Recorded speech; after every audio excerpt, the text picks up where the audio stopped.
No, tell me why left on the floor.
As we haven't got a chair tonight, we need to vote for, can I take votes for a deputy chair to take this meeting? Councillor Gray.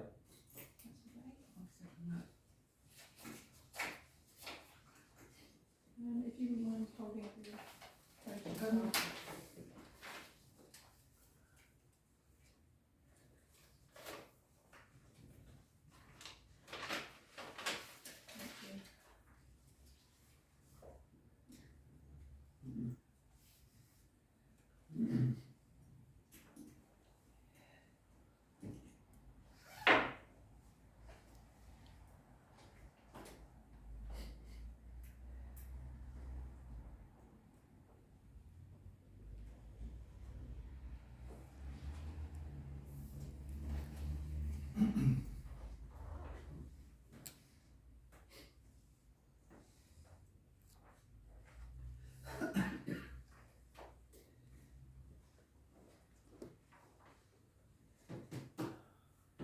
Proceed. Thank you, Yeah. yes. Well, welcome to our somewhat depleted Finance and General Purposes Committee. The first, apologies for absence. Do we have any Apologies have been received from the Mayor, who is on holiday, Councillor Fox, who has a personal commitment, Councillor Carter, who also has a personal commitment, and Councillor Danielle Carter, who is unwell. Okay. The next item is declaration of disposable pecuniary interests and other significant interests.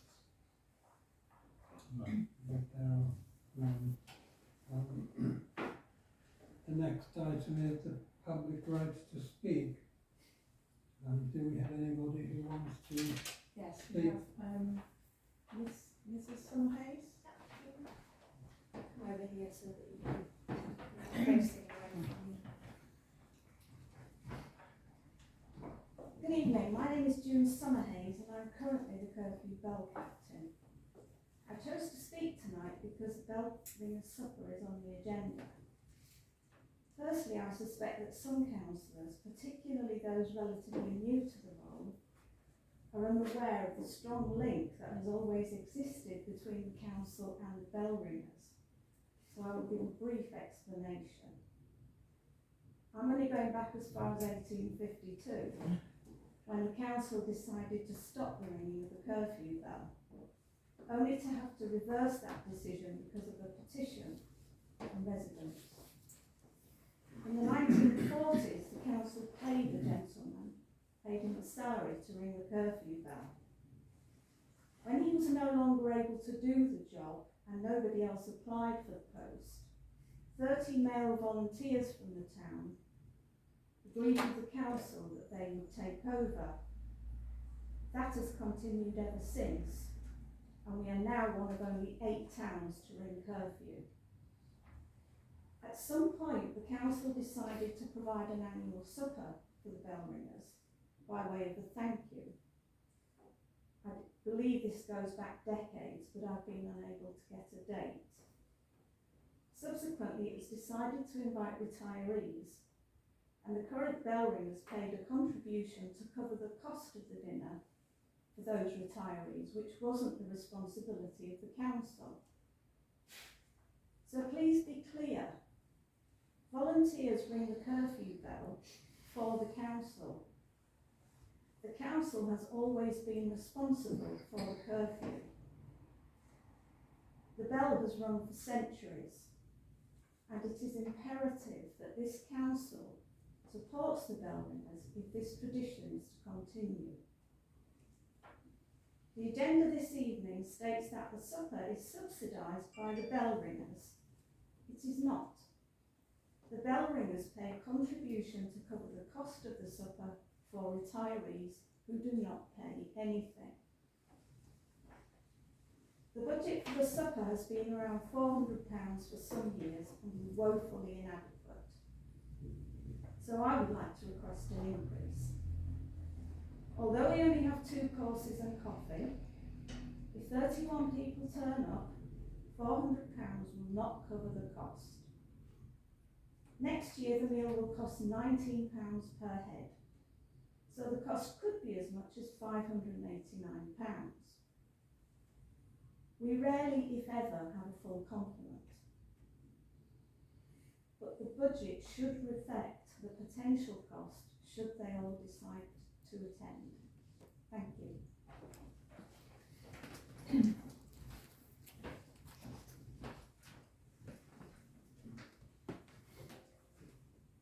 Thank you for that. Next speaker is Christine. Good evening. I've got a lot of facts, so here we go. The LGA 1972 stipulates a requirement for transparency in local government, and STC's own community engagement strategy specifically states, paragraph 3.1, the Town Council will be open and accountable in its dealing with residents and the community. It will make information on its policies and procedures freely available. However, this is not wholly the case.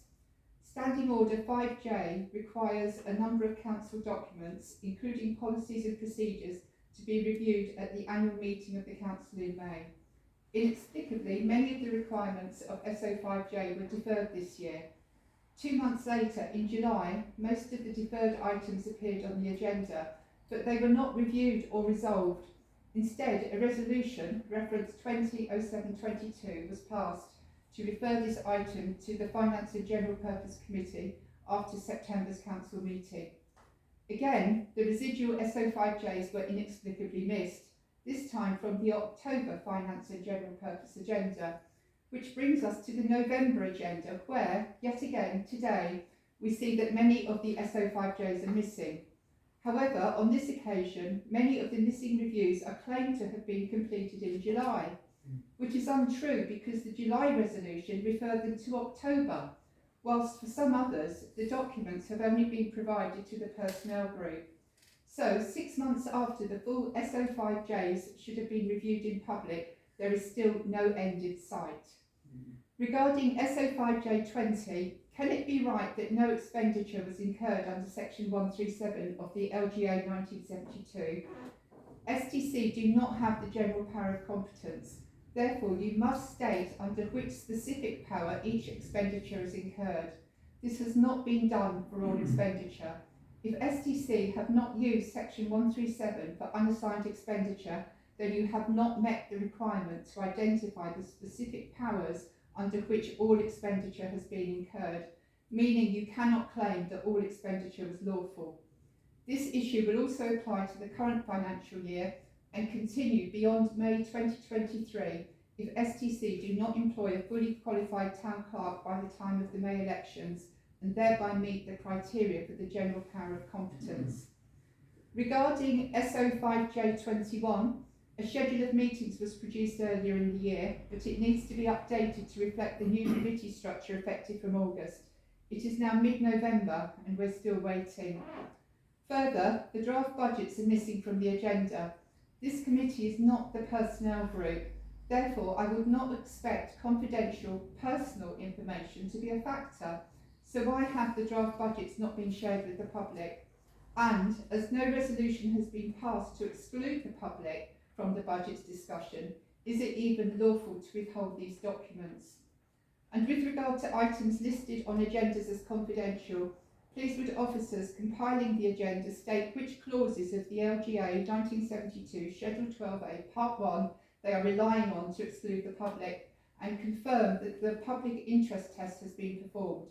The public is entitled to transparency unless there is adequate justification for confidentiality, which must be disclosed and should be clearly noted on the agenda to enable the public to make representations disputing it before a resolution is passed to exclude the public. If this sorry state of affairs is attributable to sickness, absence or lack of training, I strongly recommend that STC engage a locum town clerk to help right the ship before the situation deteriorates further. Other town councils do this, so why not STC? Failures such as this, coupled with the inadequate state of the council website, are bringing the council into disrepute. Please would you regard the issues raised as points of order? Thank you. Thank you very much. Well, I can only respond by saying I agree with virtually everything which Christina has just said, and no doubt we will be discussing it when we come on to the next item on the agenda. Councillor Anderson. Yes, I do have one, I think, correction. I looked at what had been put on the website for this meeting today, and as far as I could see, the draft budget was there. So it may have been added since you wrote your comments. It's possible. And since I requested perhaps. But it's there now, as well as of today when I looked. I was going to ask Karen whether the draft budget is, if the draft budget is publicly available, is it on the website? I didn't put it on the website, I put everything else on the website, but in 9 years of working here, no one's ever asked for a draft budget. They've only ever been interested in a more formed budget, which is what we get by January. I would like to add another comment then, because I also looked for last year's budget, which, you know, I wasn't a town councillor in January last year, so I didn't have access to it on my iPad, but when I looked on the website, it's not there. There are no minutes for the January town council meeting. The January 2021. It wouldn't be included in the minutes. It's in the Freedom of Information page where it says draft budget. There will be a statement. It's either a website link or it's please ask at the Guildhall. I see. So one has to turn up in person in the hope that the Guildhall is open. Generally. Please, Councillor Pennington. Yes, thank you. Yes, I, like others, have had difficulty finding the information that I was looking for, particularly on the website, but also elsewhere, and I strongly support the comments that have been made about the need for transparency. Thank you. Thank you. Well, can we move on to item 5 on the agenda, which is direct relation on what we've just been talking about. And this is to receive and note a report from the Chief Executive regarding Standing Order 5J, which is attachment 1, which I think everyone has seen, and which the report is publicly available on the website. If I may just start by saying my view on this report is that it is wholly inadequate, and it is a lot of what it purports to say is, to my mind, incorrect.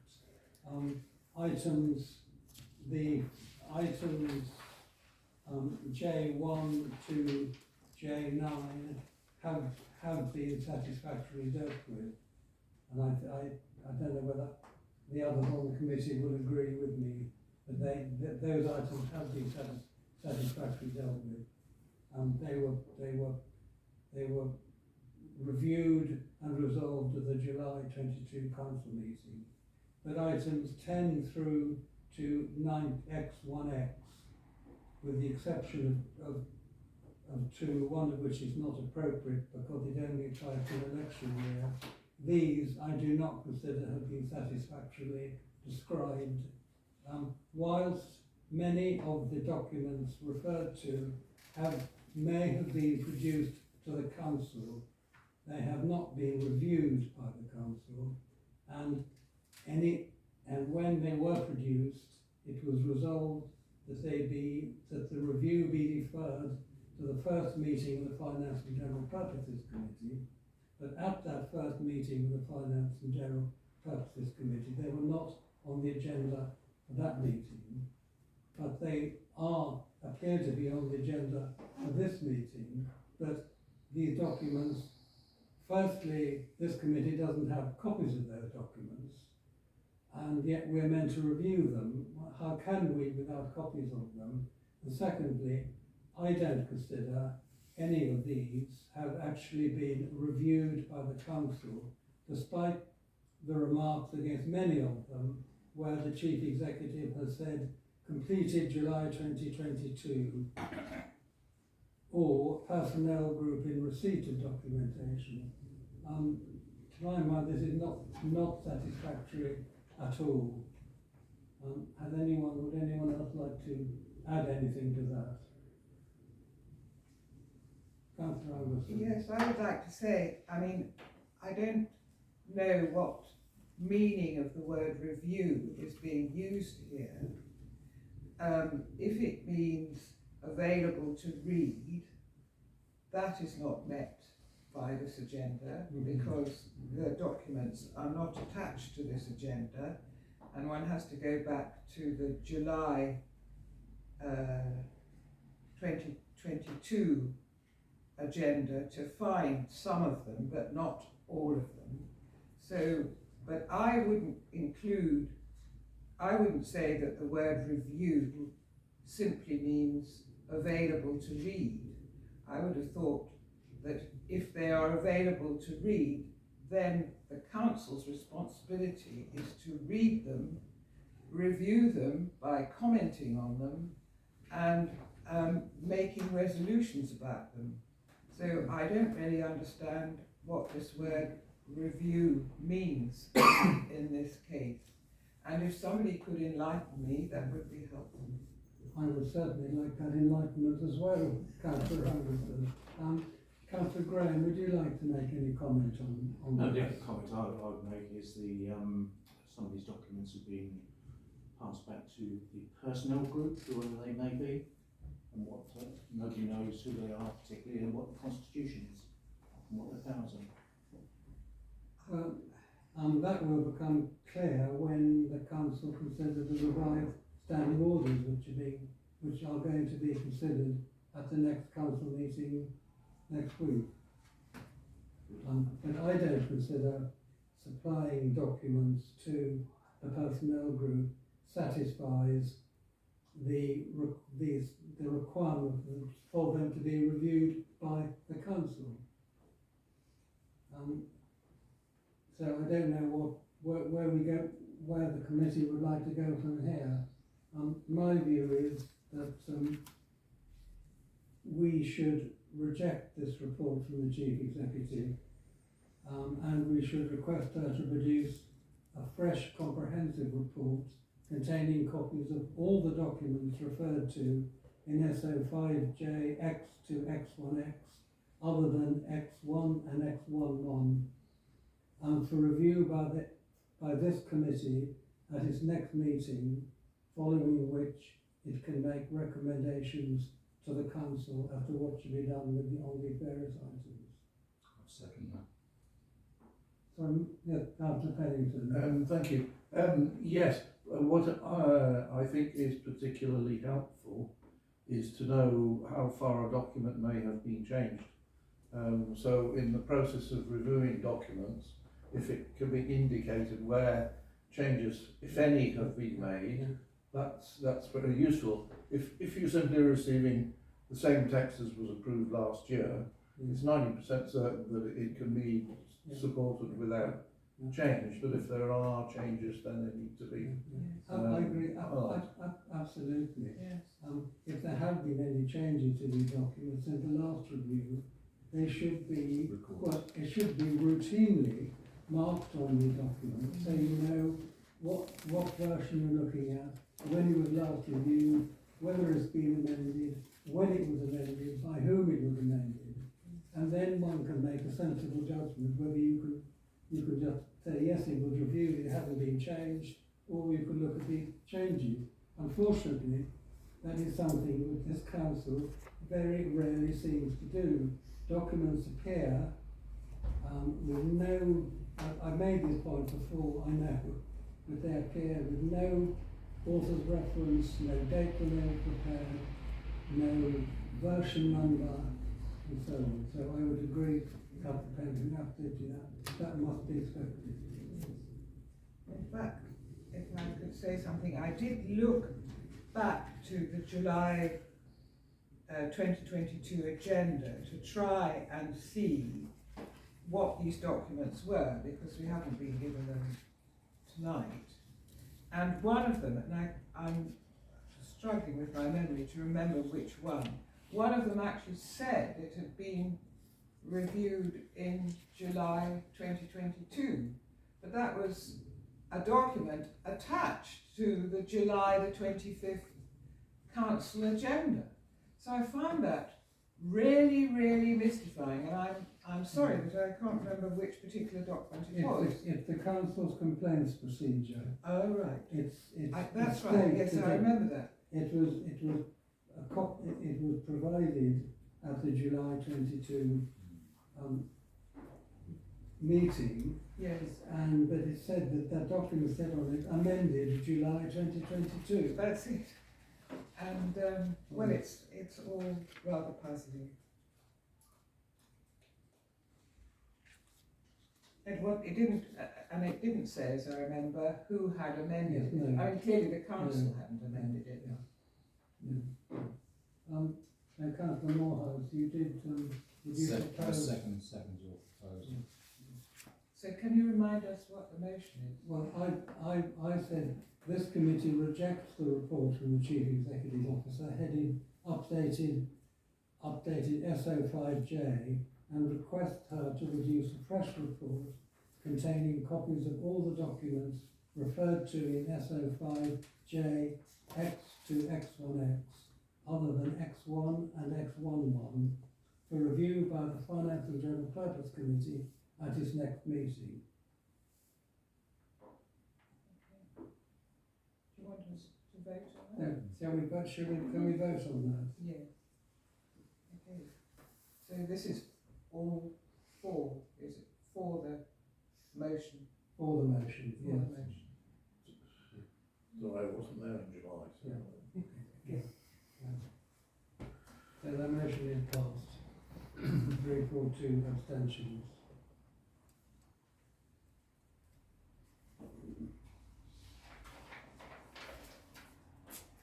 So can we move on to the next item on the agenda, which is the draft budget for the financial year 2023 to 24.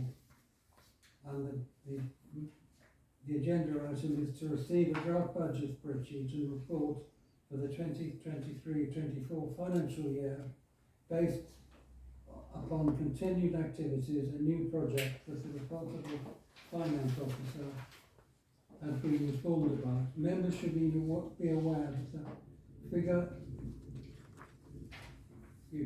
given for the precept is a balancing figure at present and not a recommendation from the RFO.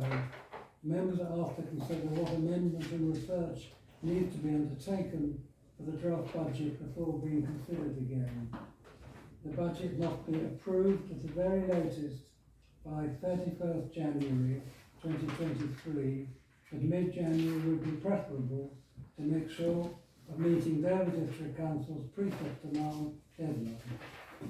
Please note that the 2023-24 tax code will not be confirmed until January, and until then any precept calculations are based on the 2022-23 tax base. I would like to ask maybe how they would like to deal with this. I'd like to propose that we, Councillor Graham, sorry.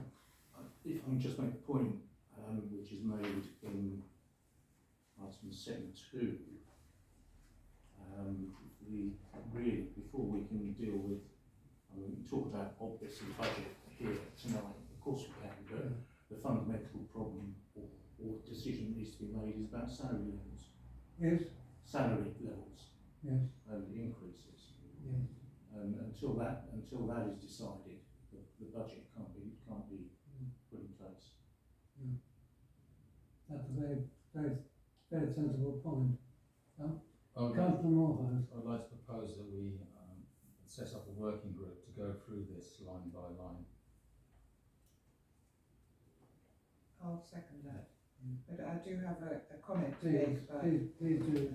I mean, I think a working group would be very useful, a small working group. But the disability access strategy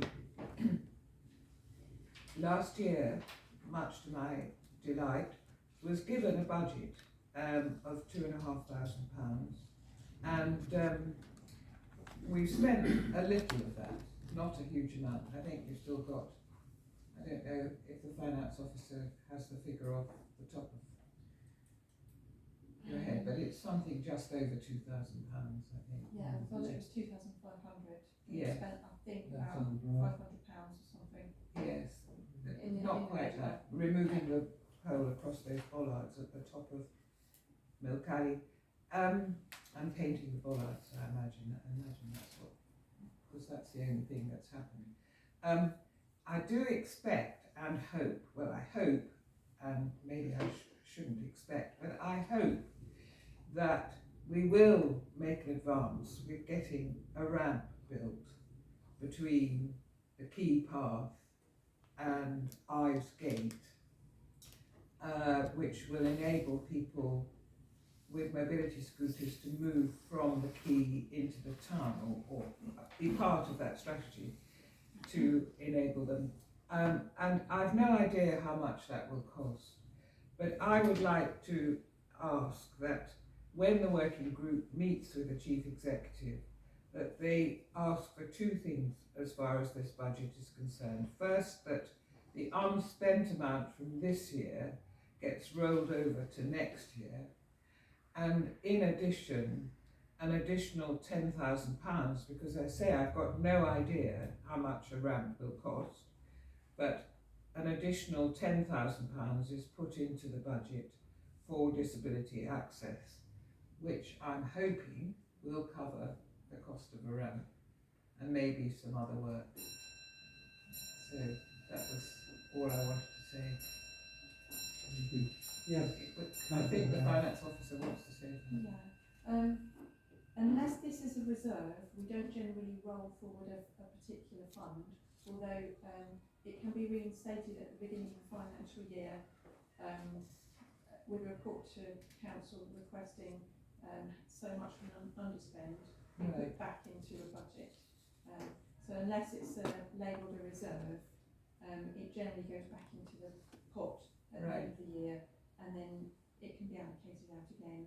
So it has to be argued for that it should. Sufficient unspent, yeah. Yeah, okay. Well, what I'm arguing for is that when it goes back in the pot, special consideration is given to the fact that we haven't spent a great deal this year, that it's likely that we will need a considerable amount more next year.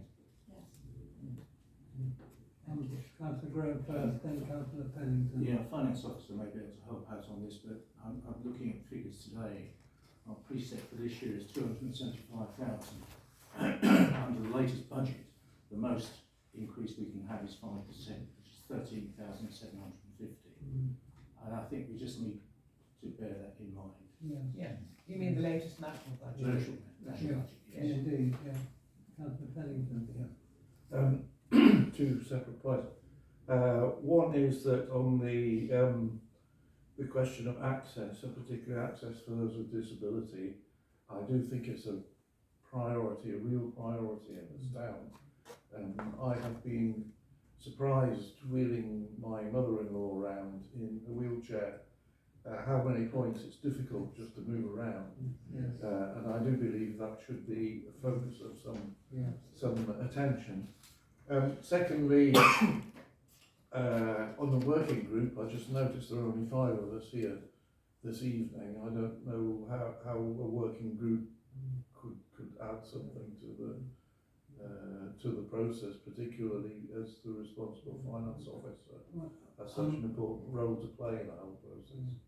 no, I agree. I mean, this is the first time I've been involved in the budget here, having only been elected earlier in the year. I really would like to sit down with the finance officer and go through this almost line by line, because there are some things on it I just don't understand. But I'm not sure I know she can give me an explanation. But I mean, we could discuss it in this forum, but I don't think it's right to do it tonight. Please no. And I think that I certainly, maybe Councillor Pennington, you as well would like to join, and perhaps with Councillor Morehouse, maybe the 3 of us could sit down with the finance officer and go through this, because it would give me a much better understanding of it, and show you as a new councillor as well as to how this council deals with matters, and also with particular reference to how this relates to the Towbridge Fund, because that is something which I still don't really understand. The finance officer has given me lots of explanations in the past, but I still don't really understand how that works, both in relation to income and expenses, but particularly in relation to how salaries are shared between the two. And I would very much like to spend some time with you on that. I just wanted to say that a working group can be as small as 2. It doesn't have to be 5 people. And I think that would be preferable, a small group. Yes. And people can nominate themselves on this committee. Yeah, I mean, I think Councillor Morehouse, myself, and Councillor Pennington, Yes, would be I'm happy ideal to for join 3 in of on us to do that. Can that be agreeable? Yes, well, Or do we have to vote? we need to have a motion and vote on that? Do we not have a motion? You proposed that a working group be set up. Set up to go through this line by line. Would someone like to second that? Yes, I second it. So shall we vote on that? Yeah. Thank you. That's passed unanimously. Thank you. That leaves the penultimate item on the agenda, which is a confidential item. But for it to become confidential, we need to vote on it to resolve that the matter be dealt with confidentially.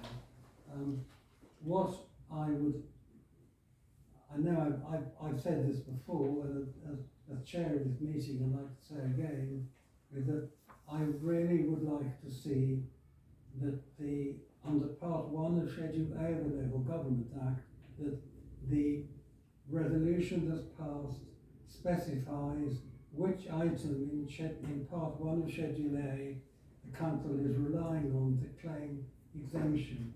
It says this in the wording of the meeting. It says, by virtue of the paragraph specified against the item, but no paragraph is ever specified against the item, and habitually this is wrong, and the council must specify which item in Part 1 they are relying on. And also as an aside, I don't think the council really ever properly considered the public interest test in reaching a decision whether to treat an item as confidential. In the question of staff salaries, I think it is right that the matter is dealt with confidentially, and I think that we should vote on that this matter be dealt with confidentially. Can I just make I agree with that. I would totally agree with that. But my real concern is why are we discussing it? Because it's not our decision to make, is it? It's not? It's not our decision to make. What is it? Salaries, level of salaries. I see why it's on the agenda at all. Well, it's on the agenda, which is why we're discussing it. I would certainly like to discuss our salaries with the finance officer, as part of the working group, because I do not understand how salaries are apportioned between the council and the Tonbridge Fund. And as a councillor, and also as a part of a member of the council, of the trustee of the Tonbridge Fund, I would like to understand how this is done. Yeah, the only point I make is it's a different issue from what the level of salary is, isn't it? With what we're talking about here, we're going to talk about here, is what level of increase we agree. Now, my first point is that I don't think it's for us to agree anyway, because it's been mooted that the personnel group should make recommendations, and the level of apportionment is something you can deal with at the working group. Well, we've been asked at this meeting to receive and consider the salaries. It goes on to say, please note this uplift is not a recommendation, and please could council decide on how to proceed. So how would you like councillors to proceed? Well, as I understand it, well, as I say, it's two issues, isn't it? Firstly, it's the increase for cost of living, and secondly, the apportionment. Mm-hmm. Councillor Moore. Could I propose that this be referred to the personnel group? Would that be acceptable as a public? I think that's a sensible suggestion. I think it should be.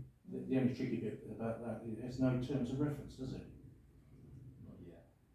It will have. Well, it will have, it may have, after the council meeting at the end of the month, where revised standing orders and terms of reference are being put to the council. I go along with Councillor Morehouse, providing that there's a terms of reference in place. Councillor Gray, I've heard at previous meeting, correct me if I'm wrong, that a councillor who is not part of the committee can speak at your discretion, and I think Colin's itching to say I would be happy for Councillor Wythe which wishes to say something. I think this committee should deal with that matter, perhaps either in a working group or in a subsequent meeting. I don't think it's for the personnel subgroup to deal with that, because their main role is the management of the chief executive. Councillor Pennington. Yes. For what it's worth, my own experience in another council was that the HR group made recommendations to finance and general purposes that were regarding staffing costs, but it was the finance and general purposes job to fit the budget together, including that aspect of it.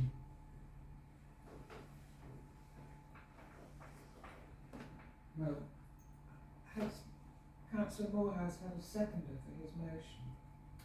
Yes. Yes. yes, Oh, yes. yes, Sorry. yeah. Which was that the personnel subgroup. This be referred to the personnel The subgroup. question of Provided properly salary be constituted. referred to the personnel group. Yeah. Is that right? Provided it's properly constituted. Is that an amendment? Yeah. I would Then accept we that need as to a- take the I amendment would first. accept that as an Yeah. amendment. Otherwise, it's properly constituted, yes. Well, shall we vote on that amendment? Yes, I'll vote for the amendment, Yes. Yeah. and then we have to vote for the amended motion. Yes. I don't think so. You've agreed Yes. to, you've agreed to amend. You have to agree Well, to we an agree- amendment first, Well, and then you No, agree he's to the agreed to amendment. amend, so I've agreed to second his amendment. Yes, we just voted in favour of that, Yeah. but now we have to vote for the whole motion. So what we're voting on is we're still voting on the salaries, and that they be referred to the personnel Subgroup. subgroup. Yes. On the With the proviso amendment. that it's properly constituted. Yes, Yeah. okay. Okay. So that's agreed. So we still have the council has to, the committee has to receive and consider the salaries from this report which we've got, which should be dealt with confidentially. So So we. Why? No, No, it's the going personnel off. subgroup is It's going going to to. the Oh, subgroup. right, okay, right. So That's it. So that's I think that's it, isn't it? except the date of the time. And the date of the next meeting, have we got the date of the next meeting proposed? I was going to propose, I think it's the 12th, Yes. Monday the 12th? Of Yeah, December that's or January. Monday the 12th of December. 12th of December, yes.